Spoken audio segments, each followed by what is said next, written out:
आज की स्टोरी है दो क्लास फेलोज की जो एक दूसरे को बिल्कुल भी पसंद नहीं करते थे। लेकिन वक्त और हालात ने उन्हें ऐसे मोड़ पर लाकर खड़ा किया कि वो 3 महीने तक एक आइलैंड पर फंसे रहे।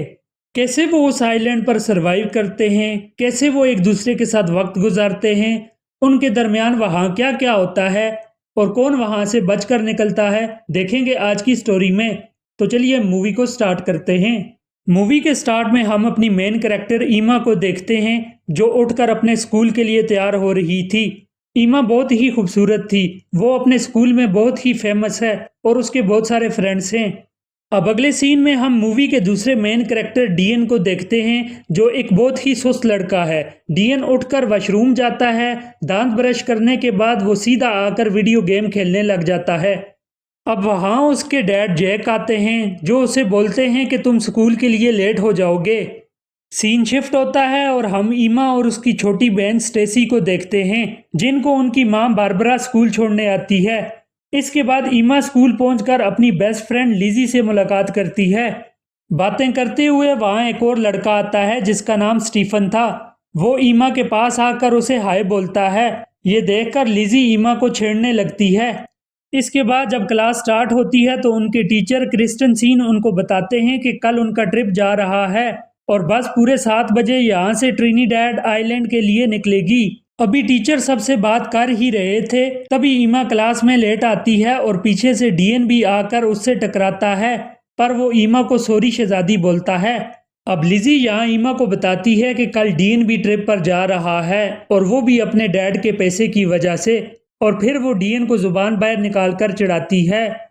इसके बाद लिजी और ईमा अपनी दोस्तों के साथ बैठी होती हैं जहां लिजी अपनी दोस्तों को स्टीफन और ईमा के बीच सुबह जो हुआ वो बताती है और कहती है कि ट्रिप पर जाकर हमारे पास अच्छा खासा टाइम होगा और हम सब मिलकर ईमा और स्टीफन का चक्कर चला देंगे। ईमा उन्हें टोकती है और कहती है कि हमें ये सब छोड़कर ट्रिप पर फोकस करना चाहिए। इस दौरान ईमा की नज़र डीएन पर पड़ती है जो चाकू के साथ एक सेब को काट रहा था। थोड़ी देर बाद मिस कोलियर वहां आती हैं जो डीएन को स्कूल में चाकू लाने पर डांटती हैं और इसके बाद वो उसे प्रिंसिपल के ऑफिस में ले जाती हैं। अब अगला दिन आ जाता है जब सब ने ट्रिप पर निकलना था। ईमा अपनी माँ बारबरा और भाई फिल को थैंक यू बोलती है क्योंकि उन्होंने इसे ट्रिप पर जाने की परमिशन दी थी। दूसरी तरफ डीएन ट्रिप पर नहीं जाना चाहता था लेकिन उसके डैड उसे बताते हैं कि उन्होंने कितनी मेहनत की उसको ट्रिप पर भेजने के लिए और इसके लिए उन्होंने स्कूल के कुछ रूल्स भी तोड़े, जिसके बाद डीएन जाने के लिए मान जाता है। अब अगले दिन सब लोग बस के पास आ जाते हैं जहां स्टीफन बस पर चढ़ते वक्त ईमा से पूछता है कैसी हो ईमा। लिजी ये देखकर एक दफा फिर ईमा को चिढ़ाती है लेकिन ईमा उस पर ध्यान नहीं देती। अब कुछ देर के बाद वो ट्रिनिडेड आइलैंड पहुंच जाते हैं जहां मिस कोलियर सबको कहती है कि वो सब कुछ देर पूल में एंजॉय कर सकते हैं लेकिन डिनर से पहले सबको वापस आना है और कल से प्रोग्राम का बाकायदा आगाज करेंगे। अब थोड़ी देर बाद ईमा और उसकी दोस्तें पूल में जाती हैं जहां स्टीफन भी ईमा से मिलता है और वो सब मिलकर मौज मस्ती करना स्टार्ट कर देते हैं। लेकिन डीएन जो इन सब से अलग होता है वो बालकनी में खड़ा होता है और वो ये सब देख रहा होता है। अब शाम हो जाती है। ईमा की एक दोस्त जिसका नाम एलन होता है वो ईमा और लिजी को आकर बताती है कि स्टीफन ने उन सबको एक पार्टी पर बुलाया है जो यहाँ की एक लोकल बोट में हो रही है। ईमा ये सुनकर इनकार कर देती है लेकिन उसकी दोस्तें उसे जबरदस्ती मना लेती हैं। अब वो सब पार्टी में आ जाती हैं। वहां पहुंचकर ईमा हेलन को ढूंढने लगती है। थोड़ा आगे जाकर ईमा की नज़र स्टीफन पर पड़ती है जो किसी और लड़की को किस कर रहा होता है। ये देखकर ईमा वहां से जाने लगती है। दूसरी साइड खड़ा डीएन भी ये सब देख रहा होता है। वो ईमा को टॉन्ट करता है और कहता है कि तुम्हारा बॉयफ्रेंड तो बड़े मजे कर रहा है। ईमा डीएन को कहती है कि तुम्हारा इस सब से कोई मतलब नहीं है। अब अचानक वहां पुलिस आ जाती है क्योंकि उन्हें खबर मिली थी कि यहाँ पार्टी में स्टूडेंट्स ड्रग्स ले रहे हैं। पुलिस वाले सभी की तलाशी लेने लगते हैं। इसी दौरान पैर फिसलने से ईमा शिप से नीचे गिर जाती है। ईमा को गिरते डीएन भी देख लेता है। अब वो भी उसे बचाने पानी में छलांग लगा देता है और उसे बचाकर एक छोटी बोट पर चढ़ा लेता है। उस छोटी बोट की रस्सी बड़ी बोट के साथ बंधी हुई थी लेकिन डीएन उस रस्सी को काट देता है। ईमा के पूछने पर डीएन बताता है कि उस बोट पर पुलिस है और मैं उनके चक्कर में नहीं पड़ना चाहता। जब पुलिस चली जाएगी तो हम भी बड़ी बोट तक पहुंच जाएंगे। लेकिन थोड़ी ही देर के बाद वो बोट उनसे दूर चली जाती है। अब अचानक वहां तूफान आने लगता है। डीएन उस बोट को स्टार्ट करने की कोशिश करता है लेकिन तब उसे पता चलता है कि उस बोट में मोटर ही नहीं है। इसी कश्मकश में उनके सामने से पानी की एक बड़ी लेयर आती है, इसीलिए वो दोनों बोर्ड को कस कर पकड़कर लेट जाते हैं। अब सीन शिफ्ट होता है और हम सुबह का मंजर देखते हैं। पानी की वो लेयर बोट को धकेल कर अरेबियन सागर तक ले आई थी और वो दोनों महफूज थे। डीएन का फोन पानी से भीग चुका था, इसीलिए वो ईमा को अपना फोन देने का कहता है, लेकिन ईमा के फोन में नेटवर्क नहीं आ रहा था। अब ईमा डीएन को कहती है कि उन्हें पार्टी वाली बोट का पीछा करना चाहिए था, लेकिन डीएन उसे सहारा देता है और कहता है परेशान होने की जरूरत नहीं, कोई ना कोई उन्हें लेने जरूर आएगा। अब बातें करते हुए ईमा को करीब एक आइलैंड नजर आता है और डीएन हिम्मत करके बोट को इस आइलैंड की तरफ ले जाने लगता है। बहुत मुश्किलों के बाद फाइनली वो दोनों उस आइलैंड पर पहुंच जाते हैं। आइलैंड पर पहुंचने के बाद ईमा एक बार फिर अपने मोबाइल में नेटवर्क को देखती है, लेकिन इस आइलैंड पर भी नेटवर्क नहीं आ रहा था। फिर डीएन को उस बोट पर एक फ्लायर गन मिलती है, जिसे वो अपने पास रख लेता है। अब वो दोनों मिलकर आगे की तरफ बढ़ना स्टार्ट कर देते हैं, इस उम्मीद पे कि आगे जाकर उन्हें कोई मदद मिल जाएगी। दूसरी तरफ कल रात पार्टी की वजह से मिस्टर क्रिश्चियनसन ट्रिप को कैंसिल कर देते हैं। तभी लिजी मिस कोलियर को कहती है कि ईमा होटल में नहीं वापस आई, शायद वो कल रात किसी और के साथ थी और ये बात उसने मुझे भी नहीं बताई। और वो ये भी बताती है कि ईमा को उसने आखिरी बार बोर्ड पर ही देखा था। इसके बाद मिस्टर क्रिश्चियनसन सब स्टूडेंट्स की अटेंडेंस लेते हैं, जिससे उन्हें पता चलता है कि डीएन भी मिसिंग है। अब इस बात से वो ये अंदाजा लगाते हैं कि डीएन और ईमा दोनों एक साथ हैं। इसके बाद वहां पुलिस आती है और वो ईमा की दोस्तों से पूछताछ करती है। मिस कोलियर पुलिस से पूछती हैं कि उन दोनों को तलाश करने का कोई तरीका है, जिस पर पुलिस बताती है कि ऐसे केसेस होते रहते हैं, शायद वो दोनों खुद ही वापस आ जाएं, और अगर वो दोनों समुद्र में कहीं फंस गए हैं तो उन्हें ढूंढना मुश्किल हो सकता है। अब ये बात जब डीन के पिता को पता चलती है तो वो फौरन से भागकर स्कूल जाते हैं, जहां उनकी मुलाकात ईमा की मां बारबरा से होती है। इसी दौरान वहां ईमा का भाई फिल भी आ जाता है। अब सब परेशानी में स्कूल के प्रिंसिपल से मिलते हैं और बच्चों के बारे में पूछते हैं, लेकिन प्रिंसिपल उन्हें कोई खास इन्फॉर्मेशन नहीं दे पाते, इसीलिए वो मायूस होकर वहां से चले जाते हैं। दूसरी तरफ डीएन और ईमा जंगल में आगे बढ़ते ही चले जा रहे थे। चलते चलते वो एक खूबसूरत वाटरफॉल के पास पहुंच जाते हैं। डीएन को ये जगह बहुत अच्छी लगती है। वो ईमा को यहाँ उसकी एक पिक्चर बनाने का बोलता है, लेकिन ईमा उसे मना कर देती है और कहती है कि हम यहाँ मुसीबत में फंसे हुए हैं और तुम्हें पिक्चर बनवाने की पड़ी हुई है। मुझे इस ट्रिप में अच्छे मार्क्स चाहिए थे और मुझे आगे प्रिंसटन यूनिवर्सिटी में एडमिशन लेना है। अगर हम जल्द से जल्द यहाँ से बाहर न निकले तो सब बर्बाद हो जाएगा। अब एक दफ़ा फिर वो आगे बढ़ने लगते हैं, लेकिन थोड़ी देर बाद वो इस आइलैंड के आखिरी किनारे पर पहुंच जाते हैं और उन्हें रास्ते में कोई ऐसी चीज़ नहीं मिली थी जिनसे इनकी मदद हो सके।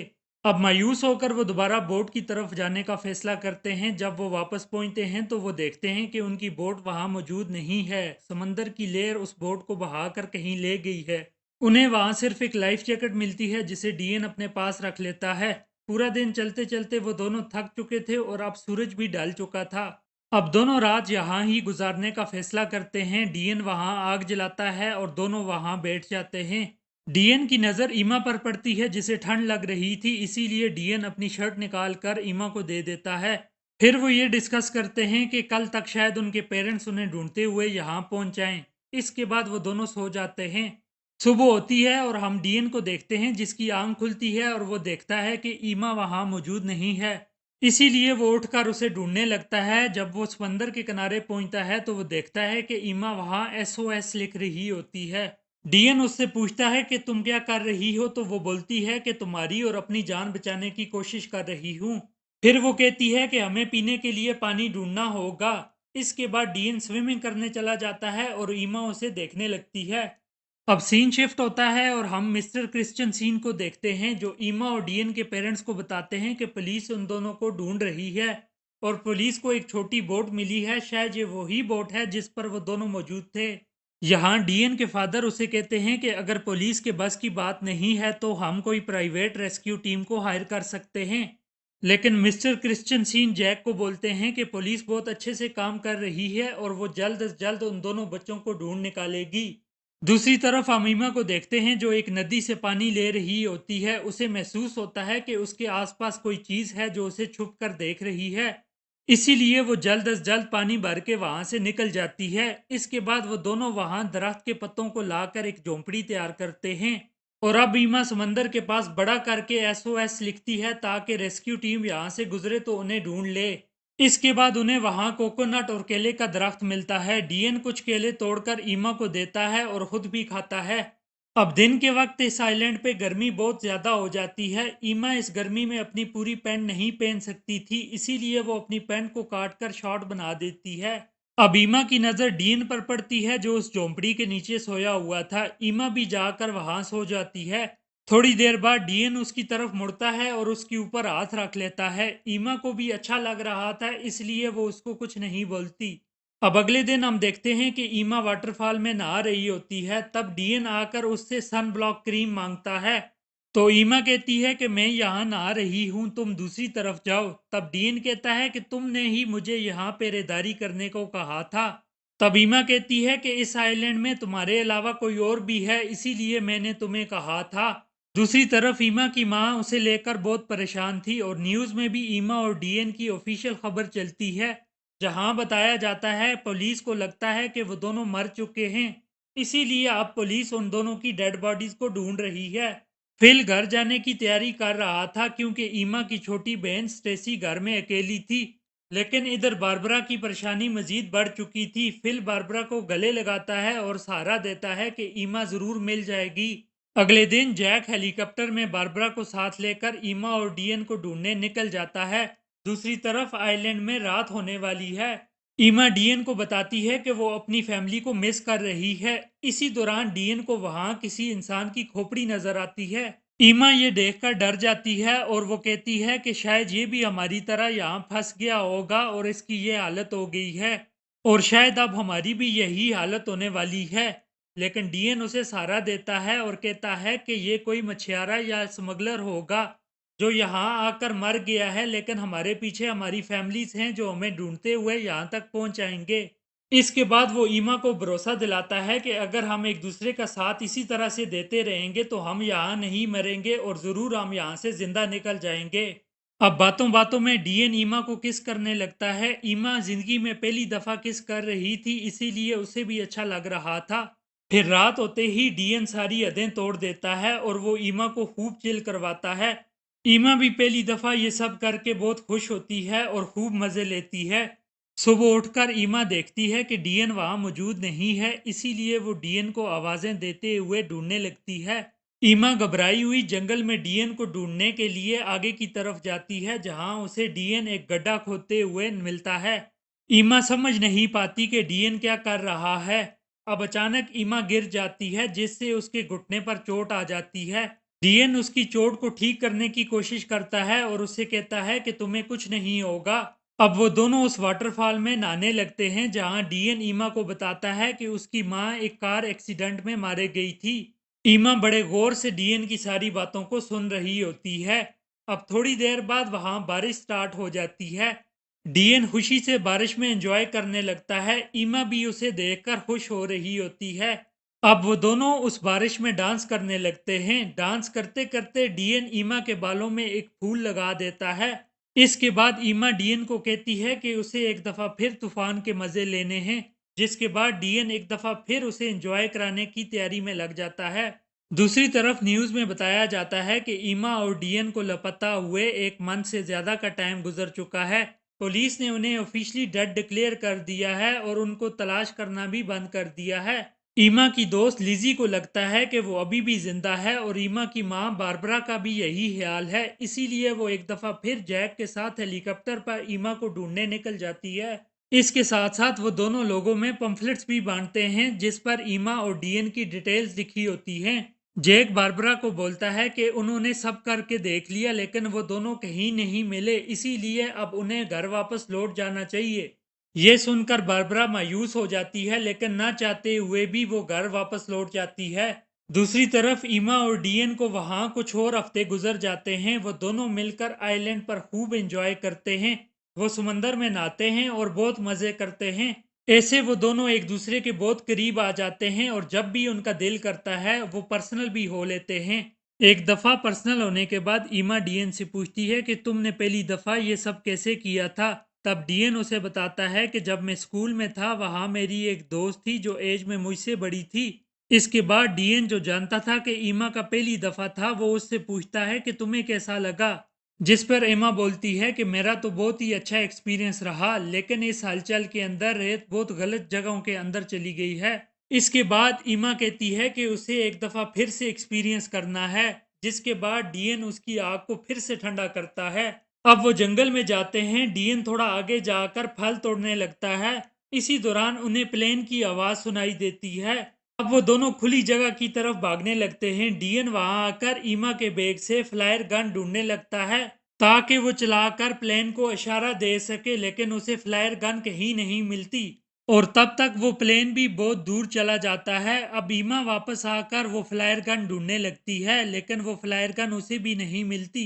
यहाँ ईमा को एक दफा फिर से लगता है कि यहाँ आइलैंड पर कोई और भी है जो उनकी चीजें चुरा रहा है।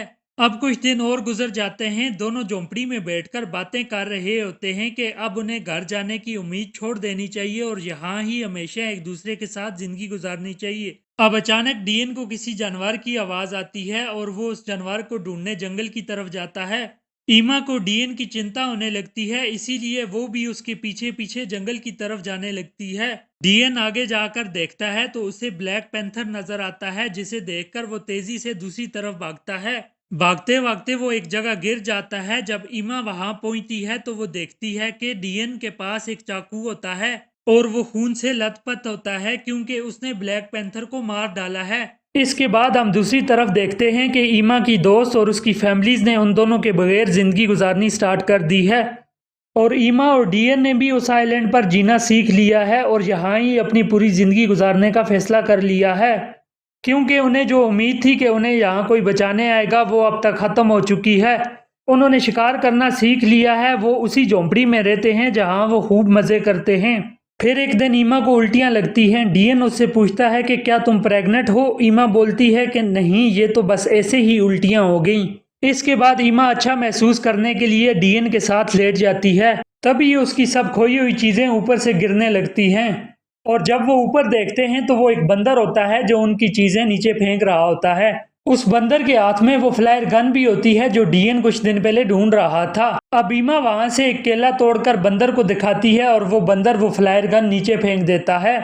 इसी दौरान एक दफा फिर उन्हें एक हेलीकॉप्टर की आवाज आती है। वो भागते हुए खुले आसमान के नीचे आते हैं और ईमा फौरन से वो फ्लायर गन चला देती है। वो हेलीकॉप्टर उन्हें देख लेता है और उन्हें वहां से रेस्क्यू कर लिया जाता है। इस तरह फाइनली वो 3 महीने के बाद वापस आ जाते हैं। अब एयरपोर्ट पर ईमा और डीएन के पेरेंट्स और उनके दोस्त उन्हें मिलकर बहुत खुश होते हैं। इसके बाद दोनों के पेरेंट्स उन्हें अपने अपने घर ले जाते हैं। घर आने के बाद डीएन रात को ईमा से मिलने उसके घर जाता है और वो दोनों बात करते हुए कहते हैं कि घर आकर इतना बोरिंग लग रहा है।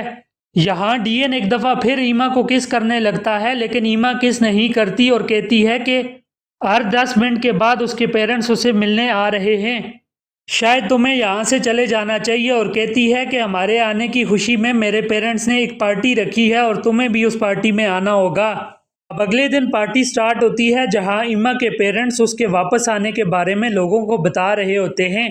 तब स्टेसी डीएन को कहती है कि तुम सबके साथ क्यों नहीं हो। डीएन कहता है कि उसे सबके साथ घुलना मिलना पसंद नहीं है। अब डीएन ईमा को इशारे से उसके साथ चलने को बोलता है, लेकिन ईमा नहीं आती और वो उसे अनदेखा कर देती है। इसके बाद डीएन वहां से चला जाता है। अब चीजें नॉर्मल चलने लगती हैं। ईमा आइलैंड से वापस आने के बाद और भी फेमस हो चुकी थी और डीएन अब भी अकेला रहता है। जब भी डीएन और ईमा एक दूसरे के पास से गुजरते हैं तो वो एक दूसरे की तरफ ही देखते हैं, लेकिन आपस में बात नहीं करते। फिर कुछ दिनों बाद ईमा डीएन को कॉल करती है पर डीएन कॉल नहीं उठाता। अब हम देखते हैं कि स्टेसी ईमा के रूम में जाती है और कहती है कि तुम्हारे लापता होने के बाद हम बहुत परेशान थे और हमें लगता था कि हमने तुम्हें खो दिया है, लेकिन आज हम फिर एक दूसरे के साथ हैं और सब बहुत खुश हैं। ईमा यहाँ स्टेसी को कहती है कि तुम मेरी बहुत अच्छी बहन हो और इसके बाद वो प्रॉम पार्टी में जाने का फैसला करते हैं। दूसरी तरफ हम डीएन को देखते हैं जो अपनी माँ की कब्र पर जाता है और अपनी माँ को मिस करते हुए बहुत ज़्यादा रोता है। अब प्रॉम पार्टी की रात डीएन टीवी देख रहा होता है जहाँ उसके फादर आकर कहते हैं कि क्या तुम प्रॉम पार्टी में मेरा कोट पहन कर जाना पसंद करोगे। दूसरी तरफ ईमा और स्टेसी भी पार्टी में पहुंच गई थी जहां लिजी ईमा के पास आती है और उसे एक सरप्राइज दिखाने के लिए आगे लेकर जाती है। अभी ईमा देखती है कि बाहर बारिश में डीएन कोट पहनकर खड़ा है और उसका इंतजार कर रहा है। ये देखकर ईमा की आइसलैंड की सब यादें ताज़ा हो जाती हैं। वो बाहर जाकर डीएन को गले लगाती है, दोनों बहुत खुश होते हैं और किस करने लगते हैं। तो दोस्तों, कैसी लगी आपको ये स्टोरी? ऐसी ही मज़ीद स्टोरीज देखने के लिए हमारे चैनल को सब्सक्राइब करें। शुक्रिया।